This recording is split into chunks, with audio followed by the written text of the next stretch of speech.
Разъяснительная работа с населением продолжится и на новой неделе. Остаться дома значит обезопасить себя и своих близких. Жители республики постоянно информируют и о мерах социальной поддержки.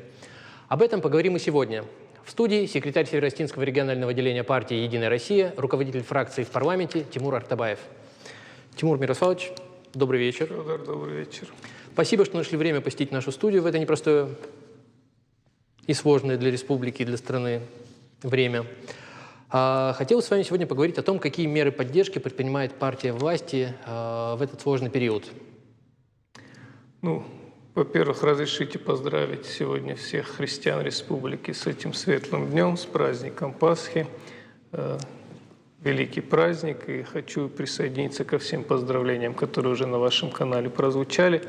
Что касается вашего вопроса, действительно, наша партия с первых дней, когда уже стало ясно, что грядет эпидемия, грядет пандемия, начала разрабатывать меры поддержки и в Москве, и в регионах, и руководство партии, и наше региональное отделение.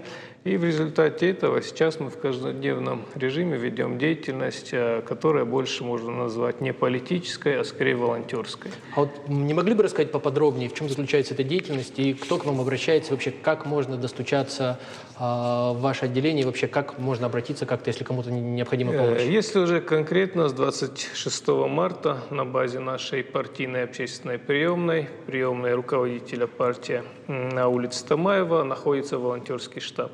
В нем с 8 утра до 20 часов вечера находятся волонтеры, работает горячая линия. Если надо, могу назвать номер телефона. Если вас не затруднит, да, было бы интересно нашим телезрителям. Номер волонтерского центра 93 07 08.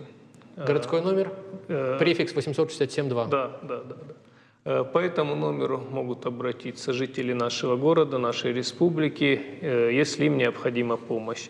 Помощь какого характера? Сейчас волонтеры в день обслуживают от 20 до 30 заявок, и надо сказать, что большинство из этих заявок приходит от людей старшего возраста, которые соблюдают режим самоизоляции, которые находятся дома и стараются из дома не выходить.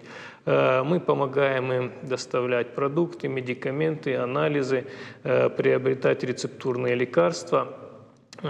Есть даже такой случай, что сейчас наши волонтеры регулярно доставляют в медучреждение гемодиализного больного, потому что сейчас возникли с этим сложности, и вот один из наших депутатов контролирует этот процесс, возит его на вот эти процедуры, необходимые для его здоровья. Тимур Мирославович, вот сразу, извините, что перебил, такой вопрос. Насколько активны депутаты в данной всей ситуации? То есть ведут ли они работу с населением, оказывали какую-то поддержку делом, словом?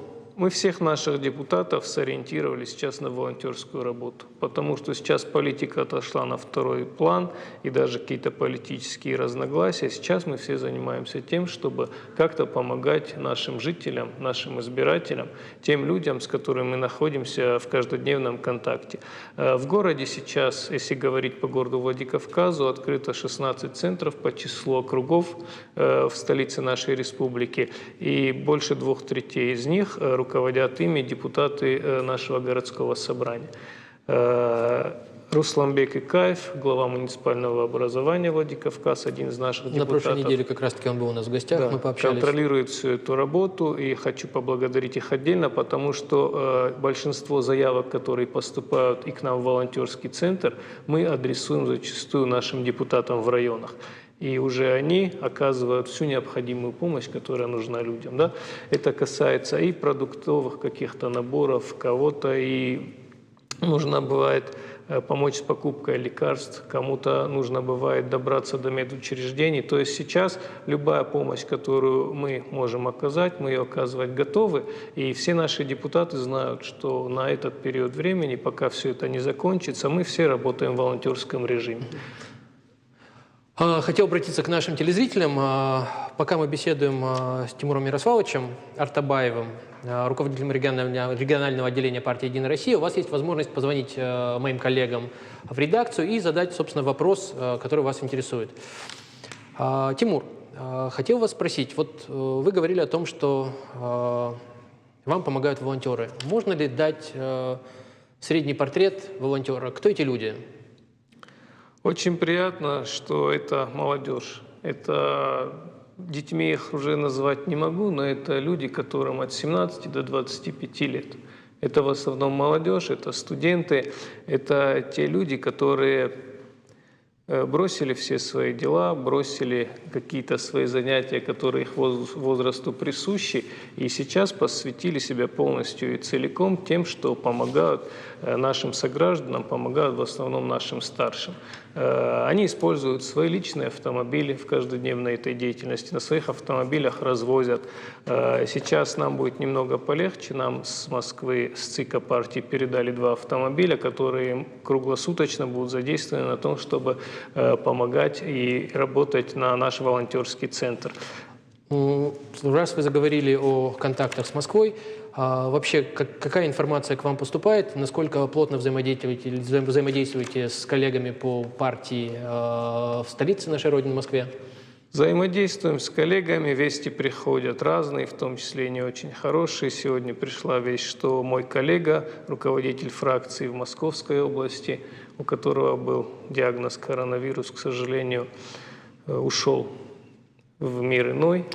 Да, и, к сожалению, не все новости бывают. И вот поэтому, когда слышится отрицание коронавируса, да, и когда приходит весть о смерти человека, которого ты знал, с кем общался, это уже немножко другое, потому что когда что-то происходит где-то там, не с моими близкими, не с моими знакомыми, степень опасности зачастую людьми не воспринимается. То есть одно дело, когда умирают какие-то незнакомые люди по ту сторону экрана, другое дело, когда беда и трагедия случается с людьми, которых вы знаете лично. Когда абстрактно все происходит, это одно. Вот сейчас у меня в КБСП находится 3 человека, которых я знаю лично, с которыми я общаюсь, с которыми я звоню, спрашиваю, как их здоровье.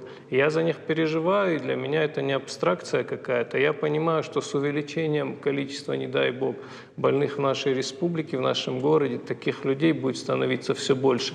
Но неужели должно происходить это? Неужели мы должны лично знать людей, которым поставили этот неутешительный диагноз, чтобы до нас дошло, что это все серьезно, и в этом большая проблема. Тимур, вот, извините, что перебиваю, хотел вас спросить вообще, ну, вы знаете ситуацию, у нас люди как-то разделились на несколько лагерей, кто-то верит и поддерживает режим самоизоляции, кто-то не верит и всячески нарушает его, и при этом бравирует тем, что он нарушает.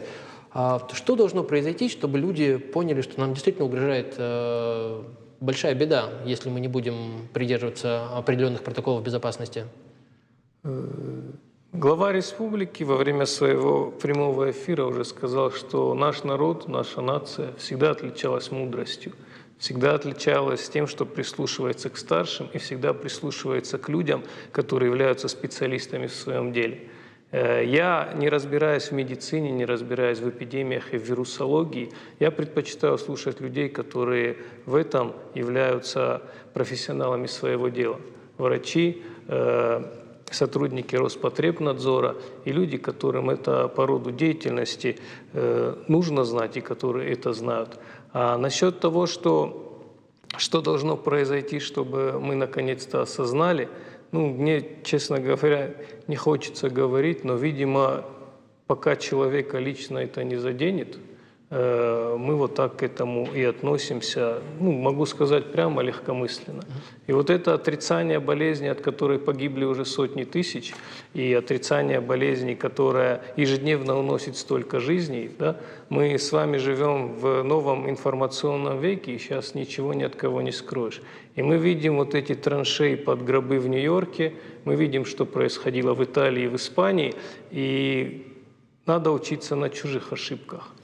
Раз вы заговорили о ситуации в США, давайте, если вы не против, поговорим о США. Буквально перед тем, как мы с вами увидели в студии, у меня была возможность поговорить с консультантом республиканской партии Рэем Макнелли. Как мы уже говорили, сложнее всего ситуация в Соединенных Штатах. Там выявлено уже свыше 700 тысяч случаев коронавируса. Скончались почти 40 тысяч человек. После провалов на первом этапе США сосредоточились на борьбе с болезнью и пытаются сделать выводы на будущее. Реформа национального здравоохранения становится как никогда актуальной. Борьба с пандемией происходит на фоне предвыборной гонки между демократами и республиканцами. Напомню, президентские выборы запланированы на осень этого года и пройдут в ноябре 2020 года. О ситуации в США перед эфиром мы поговорили с политическим консультантом республиканской партии с 40-летним стажем в американской политике Рэем Макнелли. Thank you, sir, for your time. Once again, good morning. Thank you for the exception. Мистер Макнелли, спасибо, что приняли запрос на интервью. Мой первый вопрос. Как обстоят дела в Калифорнии в связи с распространением коронавируса? Certain parts of California have been hit hard.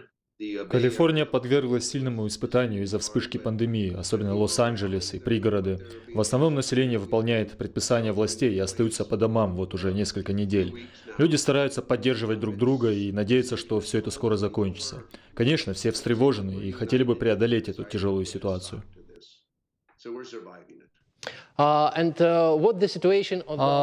Подскажите, что происходит в политической жизни США в эти странные времена? Вся эта ситуация трагически изменила ход избирательной кампании в США. Кандидаты вынуждены отказаться от традиционных встреч с избирателями с многократным пожиманием рук, как то они обычно делают. Отменены и другие общественные мероприятия. Основная борьба теперь развернулась в Ютубе, на экранах телевизоров и в социальных сетях. Ну и для многих избирателей это немного непривычно. Мистер Макнелли, что ваши коллеги и друзья рассказывают о ситуации в Нью-Йорке?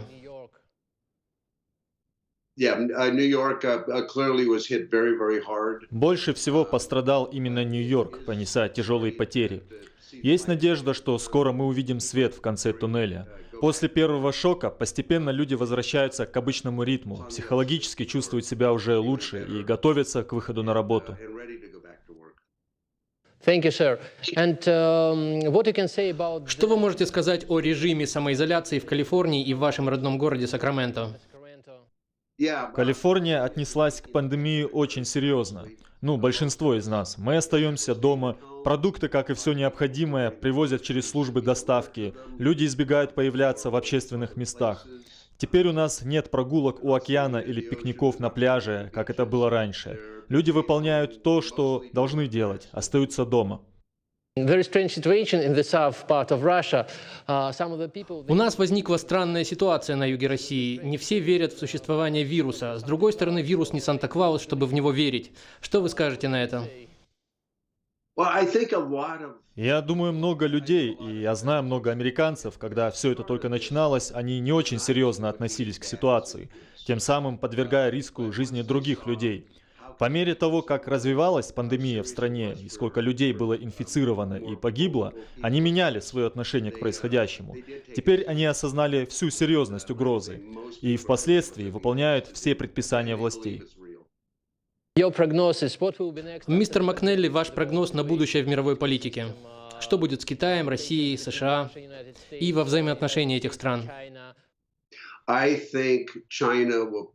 Я считаю, что Китай заплатил очень высокую цену, как политически, так и экономически с начала пандемии. Теперь есть подтверждение, что Китай умалчивал масштабы угрозы, и что с начала всей этой ситуации Китай не осознавал все последствия, за что теперь ему приходится расплачиваться, как на политической арене, так и в экономике. Я надеюсь в дальнейшем на укрепление российско-американских отношений. Это было бы неплохо. So thank you, Mr. McClellan. So nice to see you. Hope make a new interview in the nearest future. Anytime you'd like. I enjoy seeing you and talking with you. Thank Stay you. healthy. I will send you the link. Thank you very much. Have a nice day. Bye-bye. You too. Bye-bye. Ну, а мы продолжаем нашу беседу. Тимур Мирославович, что вы можете сказать, вообще следите за международными новостями и за обстановкой в мире? Следим, конечно, и сейчас понятно, что на первых строках всех новостных агентств, всех стран, на всех континентах это коронавирус, но в то же время политику никто не отменял, и политическая жизнь где-то тлеет, а где-то, так сказать, бурно происходит все.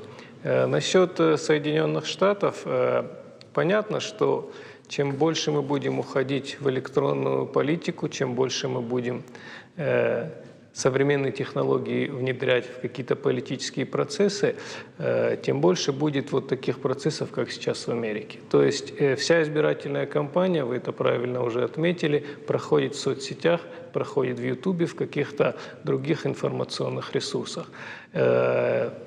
Практика того, что все уйдет, и даже голосование в электронную форму, тоже возможно.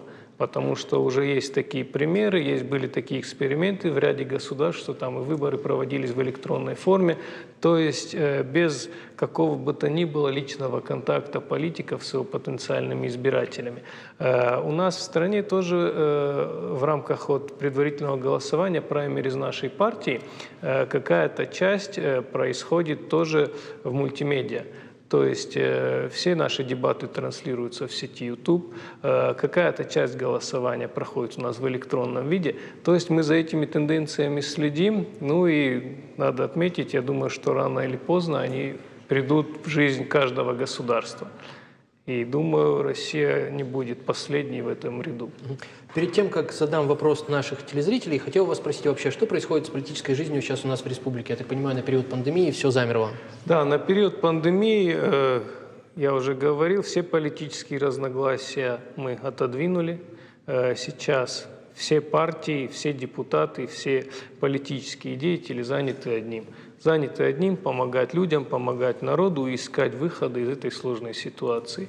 Я думаю, когда это все, дай Бог, пройдет и закончится, и все вернется на круги своя, тогда будут и политические дебаты, и ссоры, и какие-то другие сопутствующие большой политике и небольшой политике.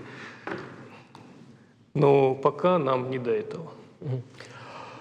Тимур Мирославович, собственно, поступил вопрос от наших телезрителей. Азау из Ардона спрашивает вообще, как ситуация с помощью в районах?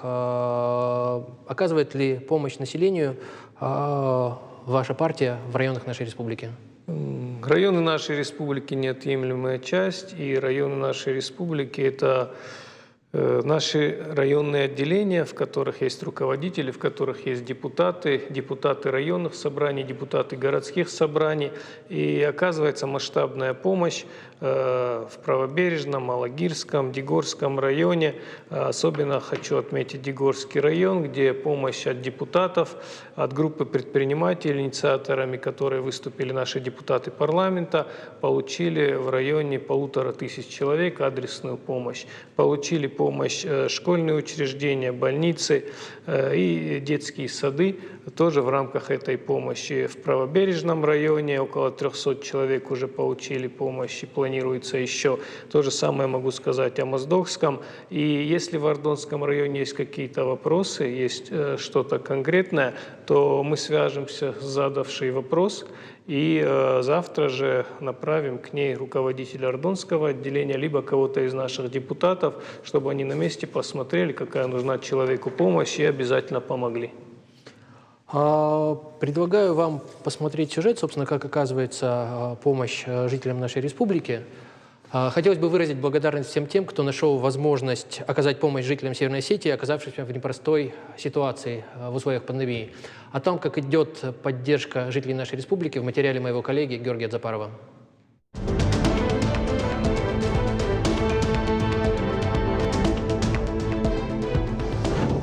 В рядах активистов ОНФ солидное пополнение. К акции «Мы вместе» присоединились именитые спортсмены. Сослан Рамонов, Хетик Цаболов и Заурбек Сидаков провели сотни схваток, но с таким коварным соперником еще не встречались. Распространение COVID-19 вынудило вольников сменить борцовское трико на защитные маски и перчатки. Перед выездом ставший уже привычным инструктаж. Измерить температуру, обработать руки антибактериальным раствором. Главное, не подвергать жизнь людей опасности. Спортсмены помогли многодетным и нуждающимся семьям, пожилым и маломобильным гражданам. По их словам, в сложившейся ситуации не смогли остаться в стороне. Сложное время, к сожалению, во всем мире сложилась такая ситуация по поводу вируса, и мы тоже решили какие-то, не знаю, силы свои, время свое уделить в штаб волонтерства, и на сегодняшний день выпало время и возможность нам помочь нуждающимся. И сегодня я, Рамонов и Сидаков ездим по адресам и какую-то помощь оказываем. В сложное для нашей республики время на помощь пришли соседние регионы. Глава Карачаева-Черкесии Рашид Тимрезов передал Северной Осетии 50 тонн сахара. Часть полученной помощи в составе продуктовых наборов передали нуждающимся активисты ОНФ. Другую часть направят жителям республики, нуждающимся в социальной защите. Когда начала работать горячая линия по оказанию помощи пожилым гражданам, то стали поступать звонки о материальной помощи в плане продуктовых наборов, потому что не все сейчас, к сожалению, могут себе это позволить. И к нам, к нашей акции подключились тогда предприниматели, сначала местные, а потом нам помощь оказал братский народ Карачаева-Черкесии, который предоставил сахар. К нам на горячую линию звонят граждане, которые оказались в сложной жизненной ситуации из-за коронавируса и введения режима самоизоляции. Они нам звонят, эти заявки обрабатываются, и уже тем, кому необходима помощь, мы ее адресно оказываем. Бизнес-сообщество приобрело для клинической больницы скорой помощи 500 медицинских респираторов и 200 защитных костюмов. Существенную сумму 1,5 миллиона фонд передал бизнесмен Иналц Хавребов. Сейчас он живет и работает за пределами республики, но подал землякам хороший пример и не остался в стороне в сложный для республики момент. В дальнейшем все средства фонда направят на дополнительные выплаты сотрудникам медучреждений. Поддерживают друг друга и сами медики. Часть защитных средств врачи КБСП направили в детскую республиканскую клиническую больницу. На данный момент времени порядка 20 представителей бизнеса оказали финансовую поддержку в этот фонд. Сумма, которую фонд располагает на сегодняшний день, свыше 16 миллионов. Также нами ведется переговоры с крупными федеральными компаниями, такими как Русгидро и Газпром, которые в принципе уже подтвердили оказание помощи нашему фонду. Список представителей бизнеса, которые готовы оказать финансовую поддержку, с каждым днем увеличивается. Помощь малообеспеченным семьям и тем, кто остался без дохода из-за распространения вируса, оказал и депутат Государственной Думы Артур Таймазов. В течение 2 дней волонтеры развезли 300 продуктовых наборов, в которые вошли мясо, яйца, картофель и лук. Депутат поблагодарил волонтерский корпус республики за ежедневную важную работу и призвал всех быть ответственнее и соблюдать режим самоизоляции. Хочу сказать, что вот самоизоляция – это один из выходов именно с этой ситуации, потому что наверное, многие не совсем понимают глубину этой проблемы, и я призываю всех, чтобы действительно отнеслись серьезно. И самое главное, на преддверии Пасхи мы хотим помочь малообеспеченным людям, которые сегодня в этом нуждаются, потому что сегодня выйти на рынок, где-то заработать на кусок хлеба – это невозможно. Поэтому мы так по возможности выбрали около 300 семей, которые сегодня в этом нуждаются. Угроза распространения вируса сплотила все слои общества – крупный и малый бизнес, политиков и общественников, спортсменов и медиков. Забота о тех, кто оказался в непростой ситуации, вышла на первый план. С каждым днем растет число тех, кто готов протянуть руку помощи. Только так, действуя все вместе, мы сможем выйти из сложной ситуации, в которой оказался весь мир. Георгий Запаров, Мария Кутаева, специально для программы «В итоге». Тимур Мирославович, а мы продолжаем нашу беседу. Как мы сейчас посмотрели сюжет, очень многих, независимо от политических предпочтений, вкусовых предпочтений и так далее, и так далее, и так далее, к тому, что данная беда сплотила нас всех, все социальные срезы нашего общества. Как вы думаете, насколько достаточно этой помощи? Приятно видеть в этом сюжете наших депутатов: Артура Борисовича Таймазова, депутата Госдумы, Дмитрия Петровича Дюбуа. Дюбуа – один из инициаторов создания фонда, фонд «Иристон», который именно и занимается той помощью, в первую очередь сейчас нашим медикам. Первая часть помощи уже поступила, знаю уже, что сейчас идет закупка респираторов и других сопутствующих каких-то именно товаров, которые так сейчас необходимы. И помощи много, я считаю, не бывает никогда. Вот произнесли там имя Иналца Хавребова, человека, который в республике не живет, сведет свой бизнес не на ее территории, но помнит свои корни, помнит свою родину и считает себя настоящим осетином. И человек посчитал нужным внести свои средства в этот фонд и позаботиться о своем народе. И это очень яркий, очень достойный пример. И большое спасибо хочу сказать тем предпринимателям, тем неравнодушным людям, которые сейчас, для них это сейчас тоже тяжелые времена, для них тоже идет объем, спад производства, спад выпускаемой продукции, объема выпускаемой продукции. Но в то же время они понимают, что сейчас нужно помогать и стараются все для этого делать. И еще раз повторюсь, помощи много и лишней не бывает никогда. Хочу попросить наших неравнодушных граждан, наших бизнесменов, крупных бизнесменов, где бы они ни находились, где бы они ни работали, тоже по возможности принимать участие в этом фонде, и не только в этом, а и лично оказывать какую-то помощь. Спасибо, Тимур Мирославович. У вас есть возможность обратиться к гражданам нашей республики, как к населению, дабы сохраняли режим самоизоляции и обезопасили себя и своих близких, а также к бизнесменам республики и к бизнес-сообществу на предмет помощи тем, кто в ней действительно нуждается. Ирштонадам, Куранва, Зуранва, Байхушуту, Ахиштартам. То, что говорят сейчас вам наши старшие, то, что говорят нам профессионалы своего дела, Роспотребнадзор, доктора, это все правда, это все очень большая проблема.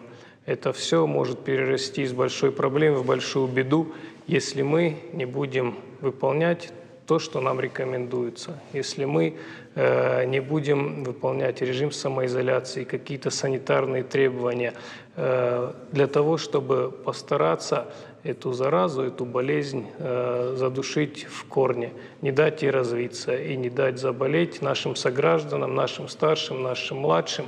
И еще раз хочу, наверное, повториться, давайте учиться на чужих ошибках и давайте не повторять их. Спасибо большое. Тимур, спасибо за беседу. В заключении хотел вас попросить еще раз напомнить нашим телезрителям номер, по которому они могут обращаться в региональное отделение партии за помощью. Да, номер горячей линии нашего волонтерского центра 93 07 08. А я напомню, у нас в студии сегодня был секретарь Северо-Осетинского регионального отделения партии «Единая Россия», руководитель фракции в парламенте Тимур Артабаев. Тимур, спасибо. Спасибо, Федор.